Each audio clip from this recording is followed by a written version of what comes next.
Good afternoon, students. I'm Ms. Isabel Besaidenout, the tutor for Educational Foundations 1, and this is the contact session for 2020. When we look at Unit 1 of Educational Foundations, we see it is titled as Issues of History of Education and Comparative Education as Disciplines. Now, if we look at the title, Educational Foundations, it's clear that this subject will focus a lot on the history of education and all the foundations on which we build our current educational system on. And that's why I want us to first of all consider the following heading. What is the role that history plays in providing us with identity? We know that if we gather historical data, it gives us evidence about how families, groups, and institutions, even whole countries, were formed and how they've developed.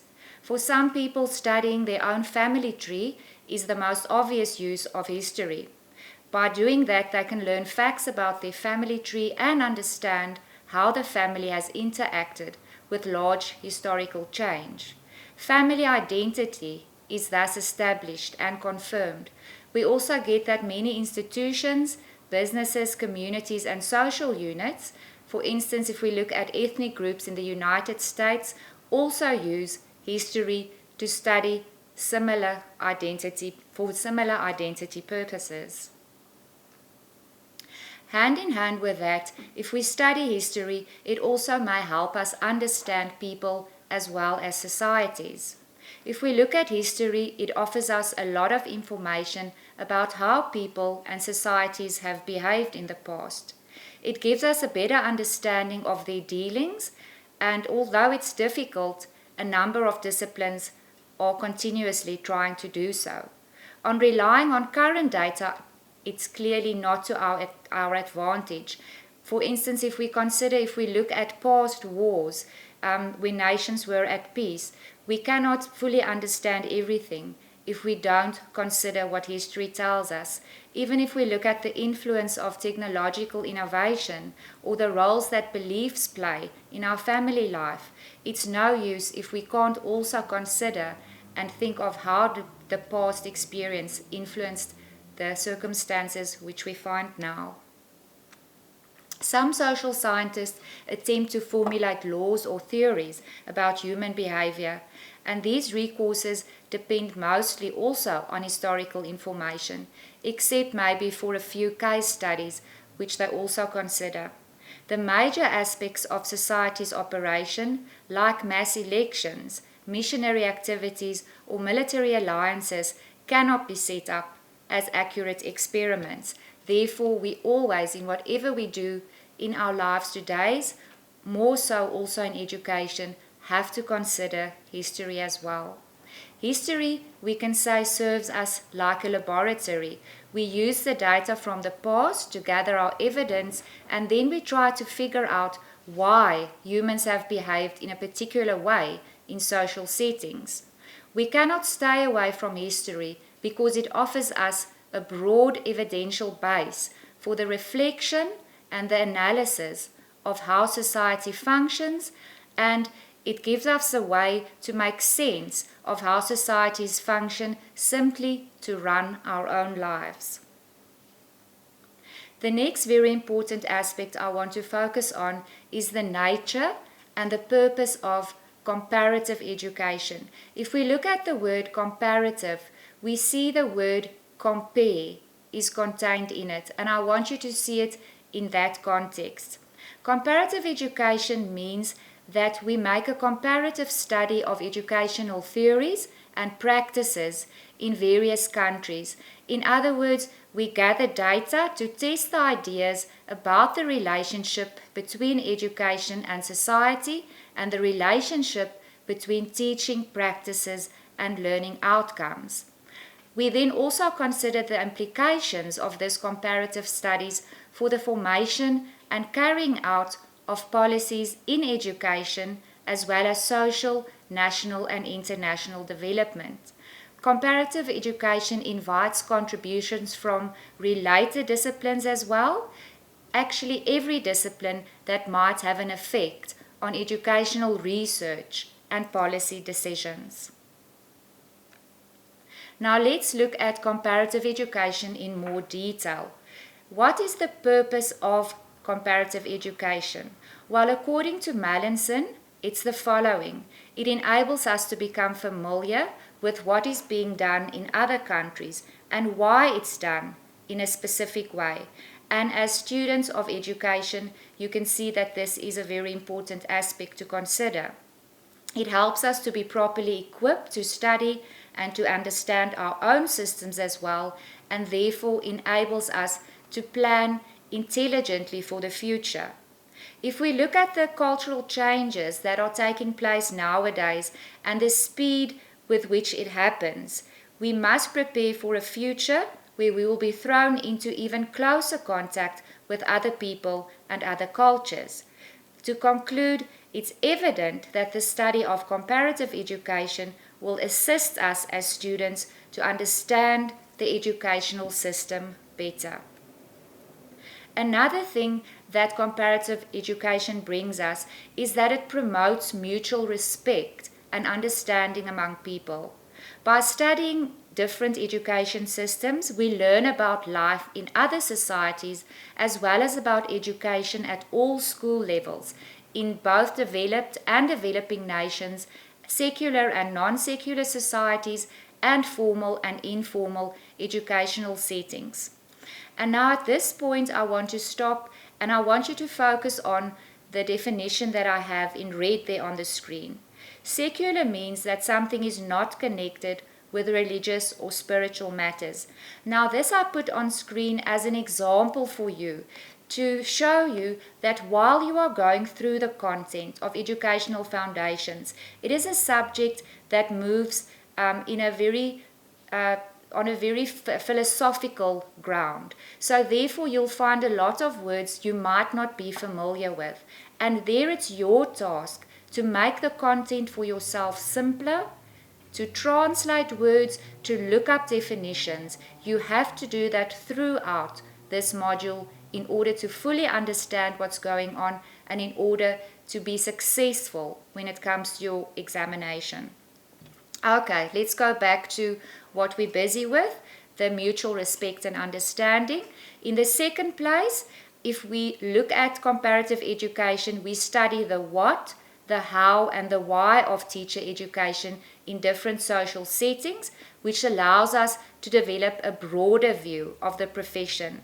It also enables us to use a variety of strategies to gather data, and it ensures the accuracy and the comparative nature of our knowledge as teachers. Now, if we look back at the history of comparative education in particular, we also see that it moved through different phases. And take note how each phase naturally developed based on something that happened in the previous phase. If we look at the first phase, which is the one of travelers' tales, this one came about by travelers which acquired information from other countries regarding their education systems, and then they came back and compared it to their own. The second phase was the one of systematic data collection for borrowing. Now, how this came about is in the beginning of the 19th century. Government officials started making studies of other countries and society systems, and they gathered the information, then compared the different systems, and then they made a decision of which system they thought would be best suited for their country. The third phase is the one of international cooperation. Now, in this phase, countries started to work together to improve the educational systems. So in other words, they built an international network, which was a flourishing community of comparative educational scholars throughout the world. Then we come to the fourth stage. Now this fourth stage is named the hermeneutic phase. And take note that hermeneutic means schooled in interpretation.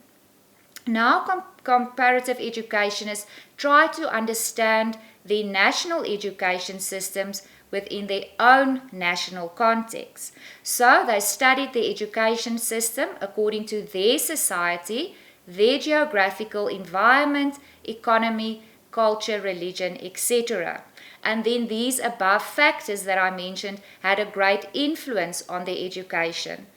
And they realized at this stage that it was difficult to take a foreign country's education system and try to fit it into your own circumstances because the factors often differed too much. So, to conclude, they realized in this phase what works in one country might not work so well in another. Now, the fifth one was known as the social science phase, and it came after World War II. And the fact that it came after World War II is meaningful because here educationalists started to value the theories of social sciences like economy, sociology, and political science. And they then believed if they could change the educational system, it would be meaningful if it could be changed in a direction towards those sciences because it would influence them. So education to them now became a very important instrument to transform the traditional society into a modern society. But then the next phase came as a reaction towards the social science phase. This was called the phase of heterodoxy. Now, if you look at the meaning of the word heterodoxy, it means a deviation from accepted standards or believed. So this phase opposed the balance theories from the social science phase. They saw society as consisting of a number of groups who had unequal power, and they also saw education as a tool to oppress the powerless, especially regarding women. Then when we come to the very last phase, known as the one of heterogeneity, this again was the result of the heterodoxy, which now became one that focused rather on tolerance and diversity as opposed to challenging the social science phase. The next important topic in this specific unit is early childhood education. And I think especially for you as student teachers, this should be something that should be carefully considered. Now, we know that early childhood development and pre-primary education have a significant impact on children's performance in the basic education programs. Now, as a teacher, we need to ask ourselves, why is this such an important phase? First of all, it lays the foundation for acquiring basic literacy and numeracy skills. It also ensures that there's a lower dropout and repetition rate. If ECD is well managed, it generates an inclination of the child towards learning and attending school, and it can also ensure a smooth transition between pre-primary and primary education, and thus it has the ability to lay the foundation for lifelong learning. That brings us to the end of what the most important focus for you as a student will be for Unit 1.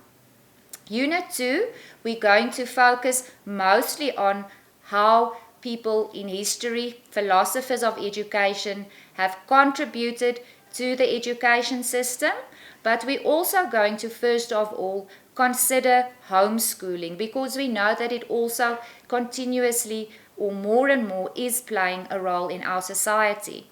And there on the screen I've got some factors which I'd like you to consider. You can go and read up and work out a summary for yourselves about everything that's related to homeschooling, but in particular, I would like you to consider the factors: socialization, curriculum, over and under scheduling, unrealistic expectations, the disorganized schoolroom, the factor of breaks that should be incorporated, doing it alone, everything that is at home, the input of the child, and lastly the internet, as factors that play a huge role in homeschooling. How do you think these things play a role? How does it impact the parent? How does it impact the student? And how will it influence the success of this specific type of education? We go over now to our first historical figure, which is Plato. Now, the most important thing to look at when we consider Plato is that he looked at education and he associated it with various life stages. He believed in the classical concern for body and mind, and he also believed in the importance of exercise, discipline, storytelling, and games. So the first stage when it comes to education that Plato believed in was when the child turns 6, he or she would enter school where the child would learn to read, write and count, and also engage in music and sport. So this is where the educational path started, and it would then only end at the age of 50. The second stage was the stage where the person went to military and physical training, and that was at the age of 18. That ended at 21 when a person entered what they called higher studies.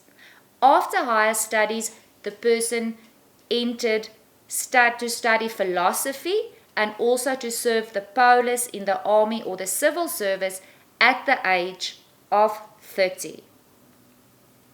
So that in a nutshell is the main points you need to focus on when you consider Plato. Now we go over and we consider John Dewey. Now John Dewey's focus was in how education could help transform society into a better place. So how do we use education to create a better social order? He saw that there were class barriers and distinctions, and he believed that the school could be the instrument to remove these barriers. For him, it wasn't the best thing that the school should be the one that enhances things like capitalism or teach any kind of economic or socialism type of idea. No, he rather believed that students had to study and that they had to actively work on social activities. For instance, to grow food, to cook, to build a shelter, make clothes, create stories and artwork. And thus he believed by doing all these things, a child could be best initiated into moral social membership. He also believed that the child should be provided with opportunities in school to learn the instruments of effective self-direction, as well as a sensitivity towards social issues. Included in this, he also emphasized that they should be taught to read, write, and problem solve, so that would give them the ability to do these things, and that they should also be taught how to act upon social issues. He saw the classroom as a place to embrace the kind of democratic community life that he believed in. He placed a lot of emphasis as well on human dignity and scientific intelligence that was sought not just inside the school but also outside the school. There to conclude, we see that he believed the means or the methods, if we can put it that way, were in fact also the end or the end result of what education should bring to the child. Now we go and look at John Dewey's contribution. And when we see the name John Dewey, we think of the term pragmatism. Intertwined with Dewey's concern for democratic community, so he also had that strong focus on democratic community, is the fact that he believed in pragmatism. Now, what is pragmatism? It's an approach that evaluates theories or beliefs in terms of the success of their practical application. So in other words, things had to be made practical. It shouldn't just stay with ideals or the ideas that we have in our head. The origin of pragmatism is the belief that every idea, value, and social institution originated in the practical circumstances of human life. So as I said, they don't just reflect some type of ideal. Truth did not represent an idea waiting to be discovered, but could only be realized in practice. He then said that every institution and belief, viewed within its specific context, should be subject to the test of establishing in the broader sense its contribution to the public as well as the personal good. Our next philosopher is named William Spady. He also had very specific ideas about schooling, and I think many of William Spady's ideas are still very, very relevant today.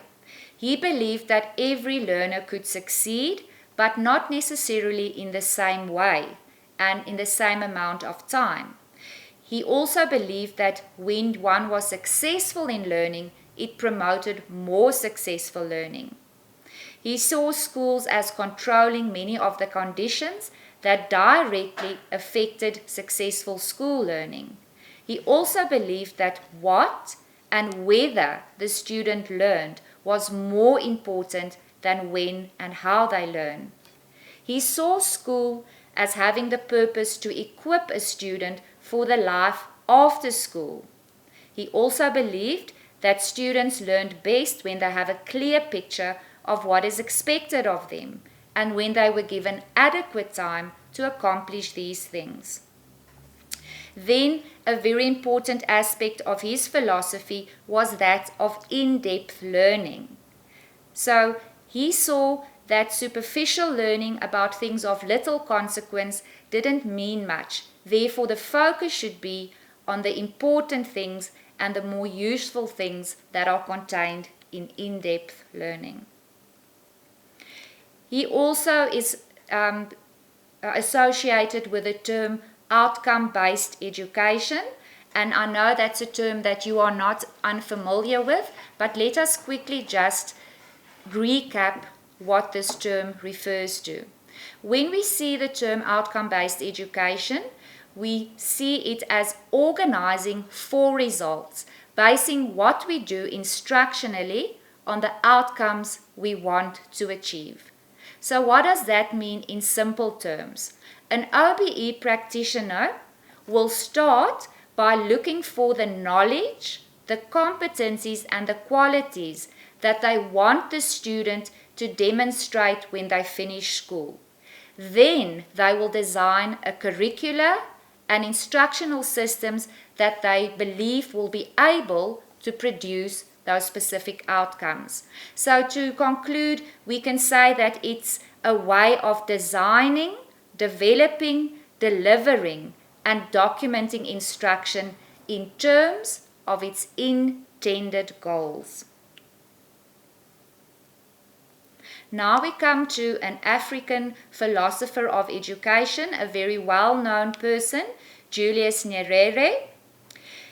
If we look at the declaration of Dar es Salaam, Julius Nyerere made a very urgent call for adults to be educated and for it to be directed at helping people to help themselves and to see education as a part of life, integrated with life as well as inseparable from it. So here we're going to focus especially on his view of adult education. For him it had two functions. One, that it should inspire a desire for change and also the understanding that change is possible, and also that it would help people to make their own decisions in life and also enable them to implement these decisions. His view of adult education stretched beyond the classroom. He saw it as anything that enlarges man's understanding, could activate them, help them to make their own decisions, and to implement those decisions for themselves. He also differentiated between two different types of educators. One, he classified as generalists. They were people like political activists and teachers, and he saw that he described them as being not politically neutral because they had the power or maybe the duty to affect how people look at society and how they try to use it or change it. In the second place, he identified educators as specialists, and those were the educators concerned with health, agriculture, childcare, management, and literacy. For Nyerere, adult education didn't have a beginning or an end. He didn't place education into compartments, but said we should think of it as lifelong learning. For him, living was learning, and learning was about trying to live better. Education and work were seen as being part of life, and it should continue from the day that we are born until the day that we die. That brings us then to the end of Unit 2, and we start off now with Unit 3, which looks at the international historical development of pre-primary education. But also contained in this unit, very importantly, is a look at the professional freedom of educators. Now, if we talk about freedom, I don't know if you have considered this before, but there is no freedom without responsibility. So when we go through the following, I need you to look at it in an analytical way and distinguish between where responsibility ends, where do our rights begin, and where does freedom begin? Or can we say that these things are actually intertwined and that we must look at them? We cannot look at one of them without considering the other. Okay, in the first place, our freedom as educators include academic freedom in carrying out our professional duties. We see ourselves as qualified to judge the aids and the methods we choose that are most suitable for our learners. If that is true, we also have a big role to play in the choice and the adaptation of the materials, the textbooks we choose, and how we apply our teaching methods. We should also be able to participate in the development of new courses, textbooks, and teaching aids with the relevant organizations. Then, if it comes to any inspection or supervision that is focusing on us as educators, it's very important that they should be there to encourage and help teachers in performing our professional tasks, and it should be as such that it doesn't decrease our freedom, our initiative, and our responsibility. Furthermore, if we are assessed, especially if there's direct assessment of our work, then it should always be objective and it should also be known to the teacher. If a teacher might feel that it's unreasonable, we should have the right to appeal against it. We should also be on our side free to make use of evaluation techniques as we find most useful to appraise our pupils' progress. But in the same vein, and you can see how these are related, we should always ensure that we are not that we are not unfair when we evaluate our pupils and when we give our pupils individual results. From the authority side, they should also give teachers the expected weight to listen to their recommendations regarding the suitability of individual pupils for courses and for possible further education of different kinds. Every possible effort should be made to promote close cooperation between parents and teachers, and everything should always be in the interest of the learner. Furthermore, when we look at the rights and the freedom of teachers, they should be protected against unfair interference by parents in matters which are their professional responsibility.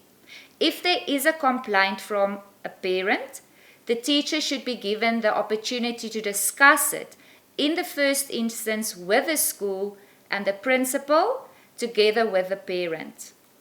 If that's not resolved, we see that a higher authority might be informed of the complaint in writing, but then the teacher has the right to receive a copy of the complaint.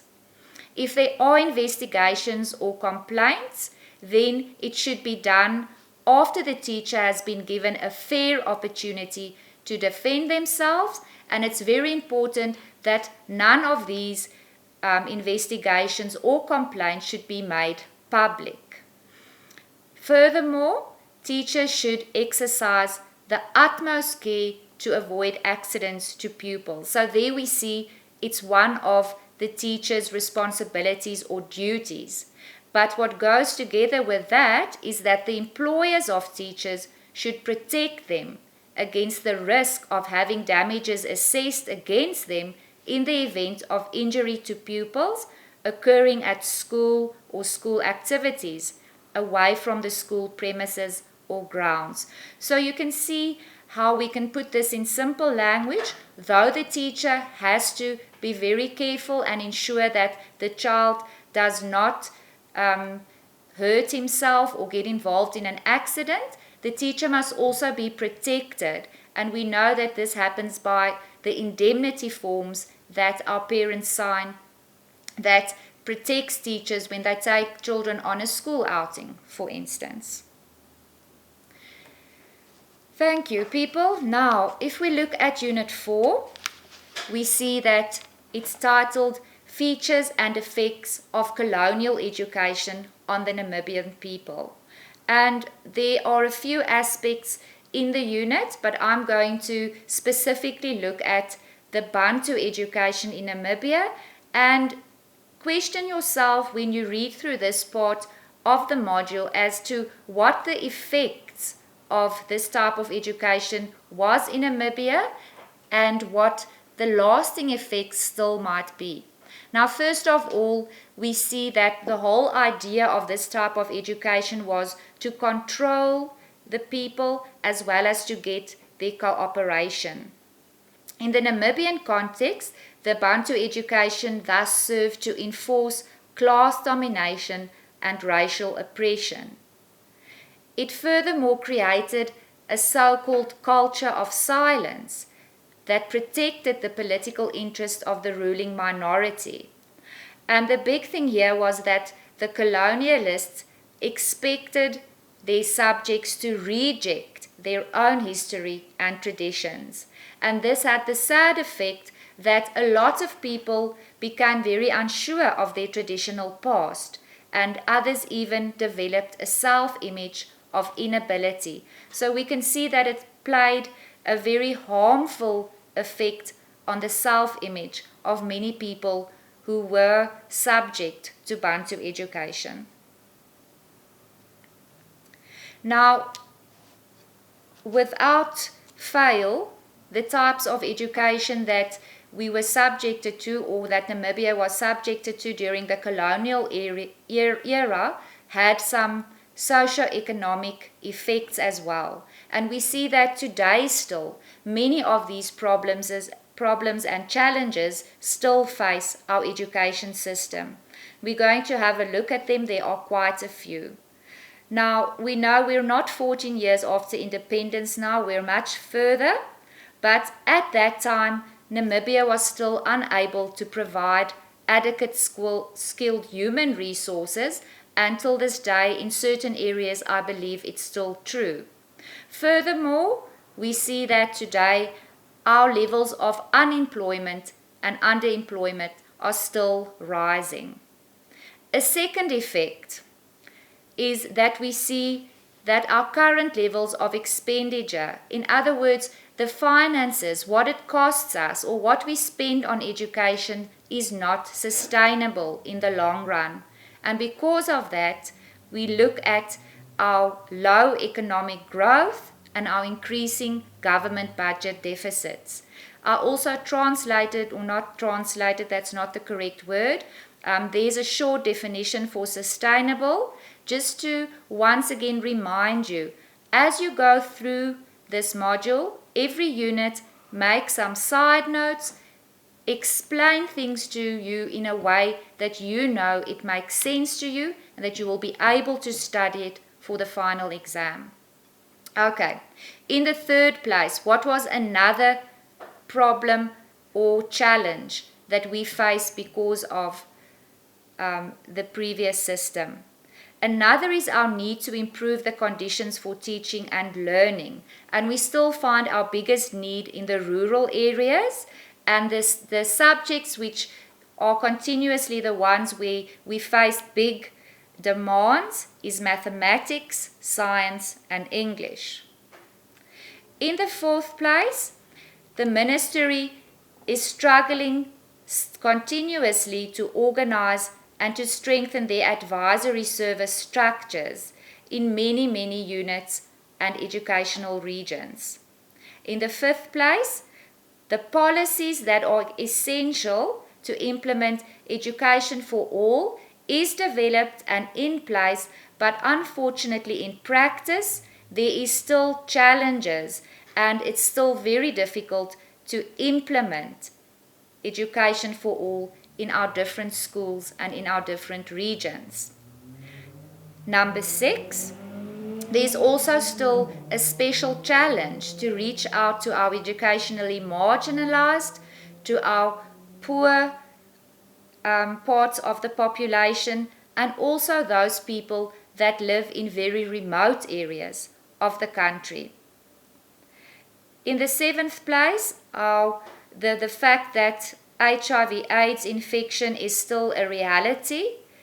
It leads to many deaths, and the main area where it really affects us is because a lot of our young, productive people are dying because of HIV/AIDS infections.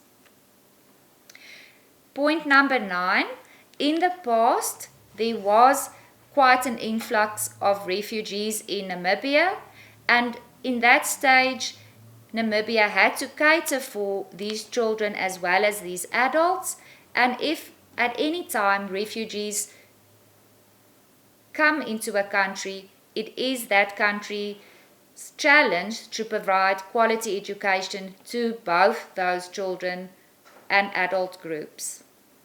Then in the 9th and the second last place, children with severe learning difficulties are receiving education and training in very few schools.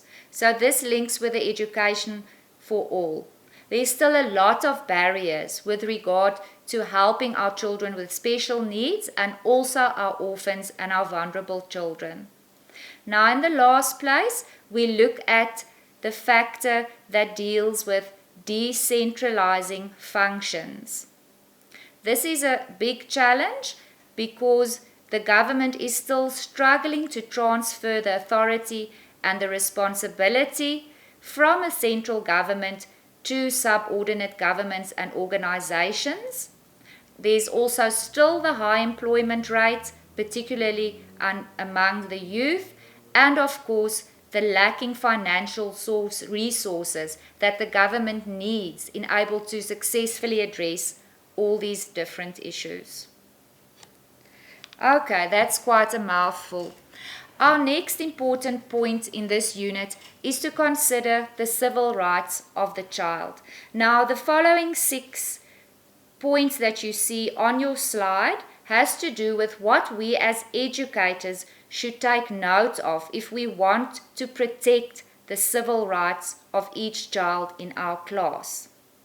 First of all, a teacher or any adult that's responsible should know the signs of child abuse.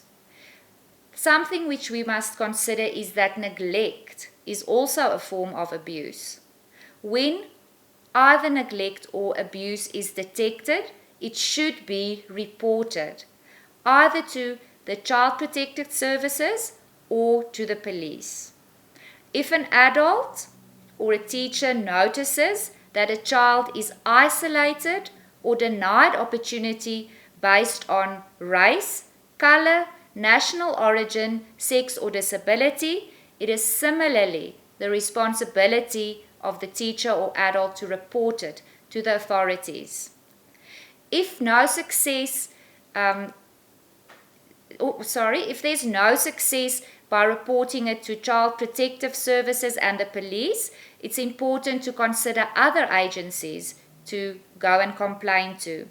And then in the last place, an adult or teacher should be able to distinguish between when education is accessible and whether the education that received is in fact equal. Now let us consider how educational policies, school curricula, teaching materials, or any training program should reflect and be developed in accordance with human rights principles. We know that human rights concepts and values should be an integral part of all processes of education. If you have any educational program, it has to be consistent with human rights principles, and it should also provide knowledge and information about human rights. In addition, it should seek to develop attitude and behavior that respects those rights. Thus, it should include the development of basic skills such as critical thinking, communication, problem solving, etc., that is necessary to implement human rights standards. It's a well-known fact that children learn through observation rather than communication. Therefore, the recognition of their rights in education will greatly facilitate human rights education. When we look at the orientation, the contents of the curricula, textbooks, rights and duties of teachers, instruction, protection against violence, anything related to education, the enforcement of school discipline should build on and reflect human rights principles and values. The recognition of human rights in education is the necessary prerequisite for the teaching of human rights. We cannot teach human rights and learn it in an environment that goes against human rights. Human rights measures have been directed particularly at compulsory education. Why is that? Because compulsory education involves the power of the state. At the same time, we need to consider the respect for parental freedom. In other words, the education that we give children should be in agreement with the religious, moral, and philosophical convictions that have been affirmed in all general human rights treaties. According to the European Court of Human Rights, the state actively has to respect parental convictions, and it also has the obligation to respect parental convictions in the sense that it prohibits any indoctrination of pupils as well. International human rights law also obligates the state to respect the freedom of parents and communities to establish and operate schools. The principle behind this is to remove the state's monopoly over education as well as to protect educational pluralism. In this case, it's important to remember children are not legally subjects of the right to education, but they are rather the objects of agreement between their parents and their school. This brings us to Unit 5, which deals with major reform in pre-primary education after independence. As we've said, quality education is far from fulfilled in Namibia. The major problem lies with the low quality and the low performance in the Namibian system. There's a number of reasons that has been identified for this, and one is the low quality of education in general. The second is seen as the lack of qualified teachers, and the third, the reading material. In addition, we also need to look at the socio-economic background of the learners in order to explain the huge difference in performance if we look at our rural and our urban areas and also our different regions in the country. That being said, the findings in Namibia are typical for the situation in Africa, where we see that school quality is generally low. We see that there's non-enrollment, dropouts, and low quality, which influences our education. Studies have also shown that actually the low quality leads to more people dropping out. High rates of dropout are a major problem in South Africa, south of the Sahara.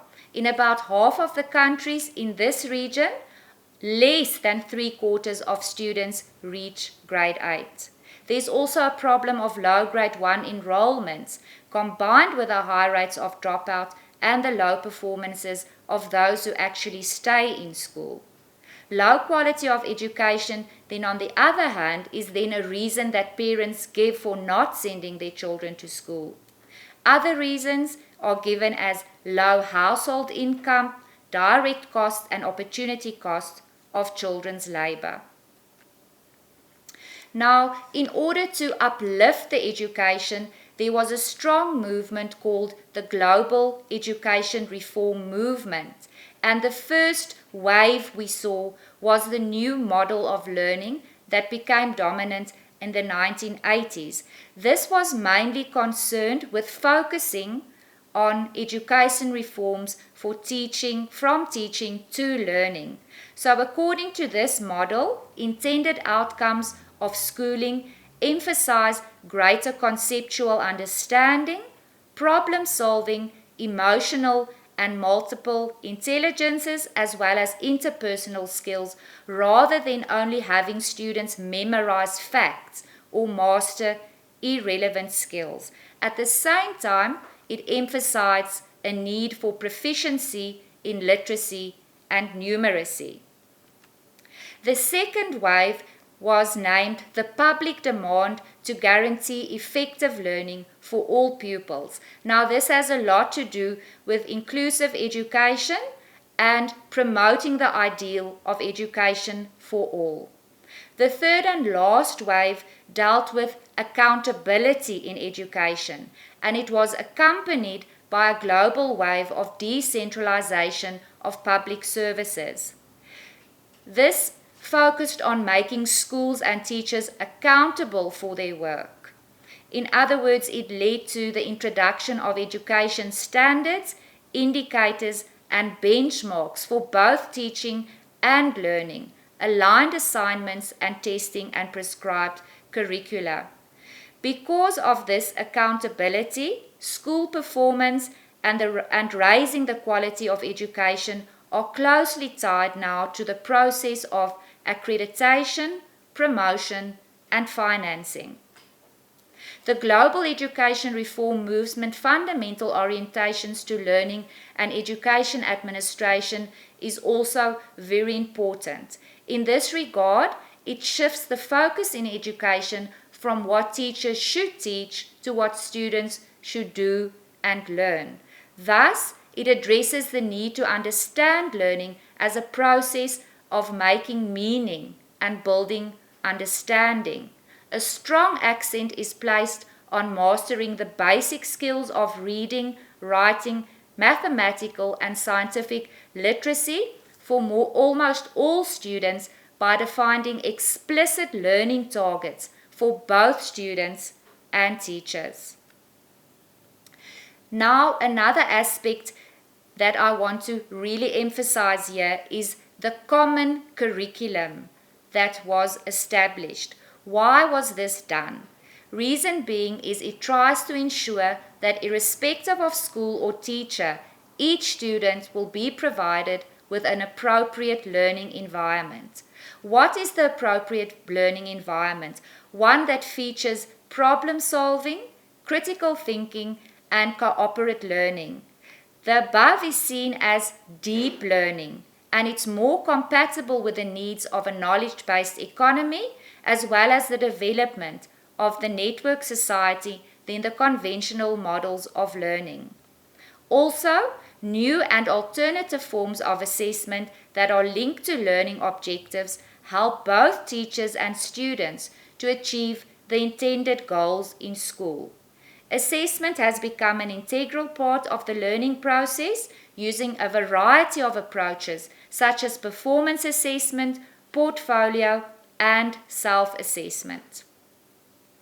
The next topic that we go on to is what is the relation between the pre-primary and primary phase with reference to language.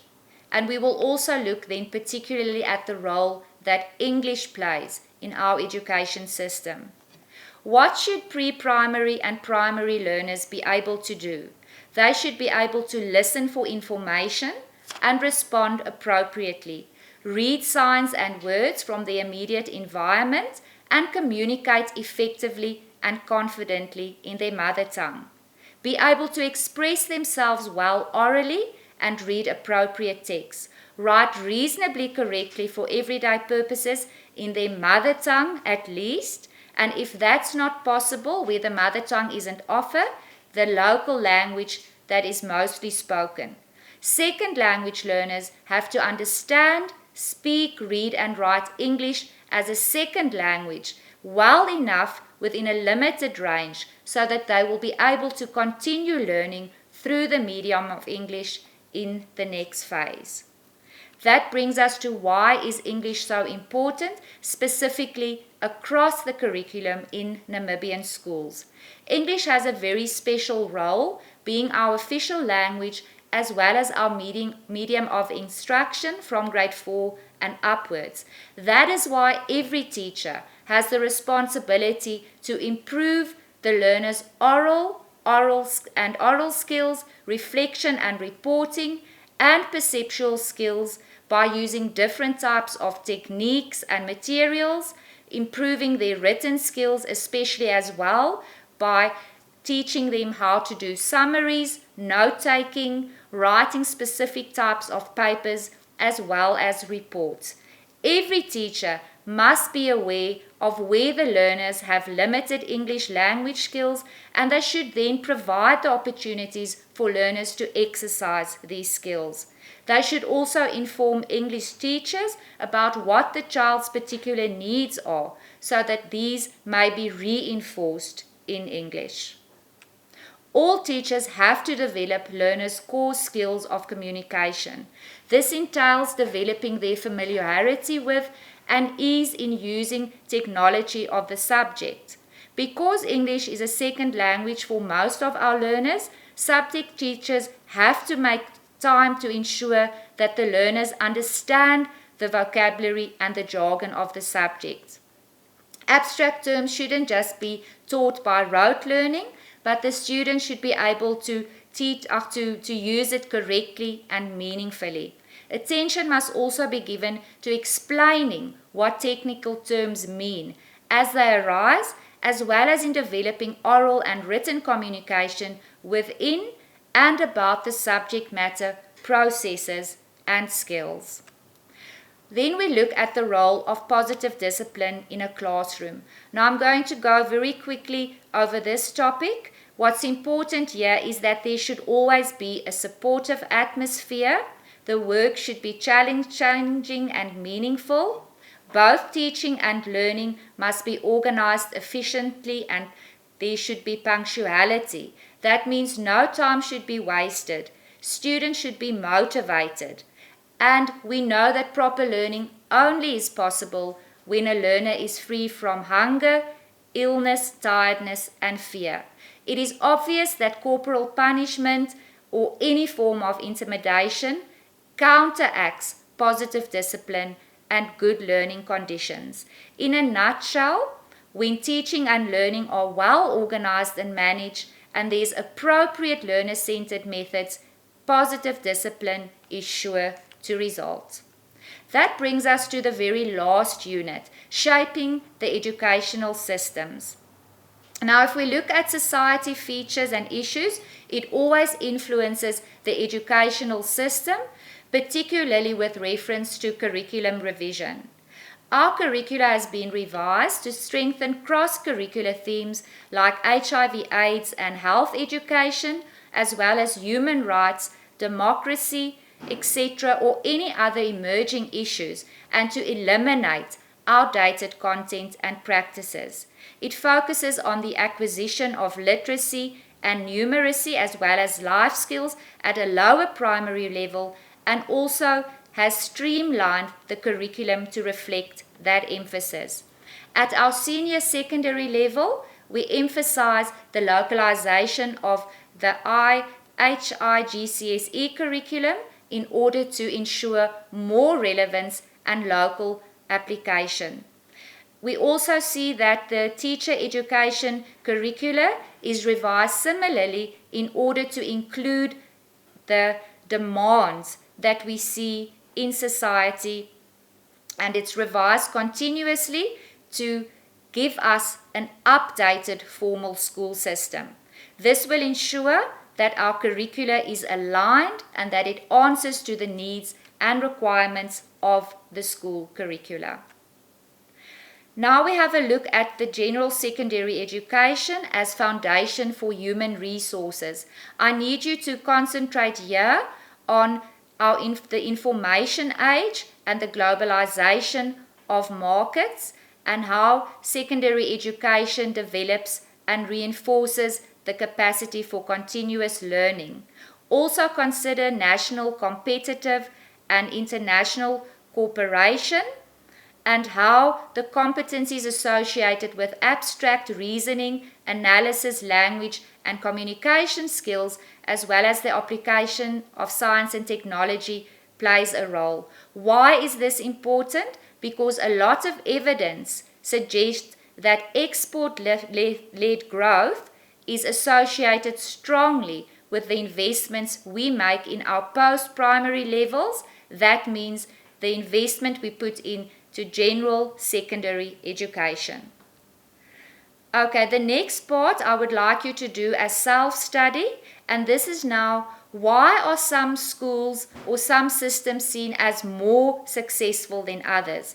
There I want to refer you to Shanghai, which is a part of China, and in 2010 they outperformed the rest of the world in most important areas when it comes to education. Please go through the different aspects that are focused on in your guide and compare it to how it differs from our educational system. This brings us to the very last part of the module. I want to focus here on the role educational psychology plays in the educational system. And first of all, we need to see and realize that an educational psychologist is not just an educationist with psychological knowledge or a psychologist who is acquainted himself with education. They have real value to add to the system, especially to how teachers should handle children.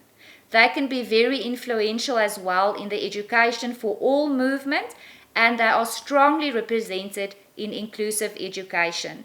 We know that every child has a right to education, no matter what the circumstances or barriers might be. And in this case, the educational psychologists are focused on how they can integrate these children with barriers to learning into mainstream schooling. And because of this, it also influences our policies and our documentation regarding school, teachers training, as well as education. Educational psychologist is what we might need in every school in order for us to realize our dream of education for all. People, this brings us to the end of the presentation. I want to leave you with the last thoughts. Please take note of the action verbs and what's required of each of you, of each question when it's asked either in assignments or in the examination. Consider if deeper thinking or a higher level order answer or response is asked of you, and then tackle each question accordingly. I want to emphasize again, please, you cannot learn content if you do not understand it. You, as an adult, tertiary distance education student needs to take control and responsibility for your learning. Please simplify content accordingly. Make sure you know what is expected of you. If you are unsure at any time and you want to ask me questions or you want me to assist you, I will very gladly do so. Please SMS me or send me an email. If you want to send me an SMS, please SMS just the code EF21 and I will call you back at a time that is suitable for both of us. I will always come back to you even if it's not immediately. I see that I didn't add my cell phone number there, but it is on the assignment that you are going to complete, but I'll also repeat it one more time now. You can SMS me on 081 251 2987. One more time, 081 251 2987. Students, best of luck. Start preparing as early as possible. Make your own summaries, write your own notes, make this content your own. All the best, and I'm looking forward to hear from you.